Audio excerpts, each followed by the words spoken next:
ലോകത്തിലെ ഏറ്റവും വലിയ വിമാനത്താവളമാകാൻ ഒരുങ്ങുകയാണ് റിയാദിലെ കിങ് സൽമാൻ ഇന്റർനാഷണൽ എയർപോർട്ട്. പുതിയ വിമാനത്താവളം 2030 പ്രവർത്തനം ആരംഭിക്കുമെന്ന് വ്യോമയാന മന്ത്രാലയം അറിയിച്ചു. 6 ഭീമൻ റൺവേകൾ അടങ്ങുന്നതായിരിക്കും വിമാനത്താവളം. ഇതുവഴി 1.5 ലക്ഷം തൊഴിലവസരങ്ങൾ സൃഷ്ടിക്കും എന്നതാണ് കരുതപ്പെടുന്നത്. 23 ബില്യൺ പൗണ്ട് ചെലവിലാണ് പുതിയ വിമാനത്താവളം നിർമ്മിക്കുന്നത്. 57 ചതുരശ്ര കിലോമീറ്ററിലാണ് വിമാനത്താവളം തയ്യാറാകുന്നത്. ഇതോടൊപ്പം 12 ചതുരശ്ര കിലോമീറ്ററിൽ തയ്യാറാവുന്ന റീറ്റെയിൽ ഔട്ട്ലെറ്റുകൾ യാത്രക്കാർക്ക് പുതിയ ഷോപ്പിംഗ് അനുഭവവും നൽകും. ഫോസ്റ്റർ പാർട്ട്നേഴ്സ് എന്ന കമ്പനിയാണ് വിമാനത്താവളത്തിന്റെ നിർമ്മാണം ഏറ്റെടുത്തിട്ടുള്ളത്.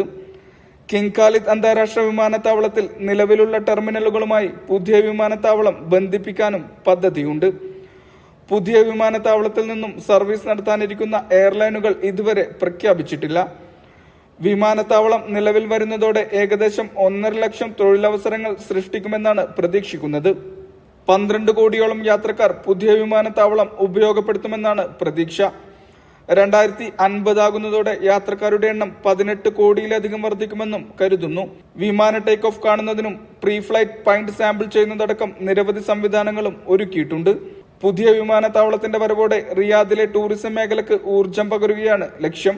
റിയാദിനെ ലോകത്തിലെ ഏറ്റവും മികച്ച 10 നഗര സമ്പദ് വ്യവസ്ഥകളിൽ ഒന്നാക്കി മാറ്റാനും ഇതിലൂടെ ലക്ഷ്യമിടുന്നുണ്ട്.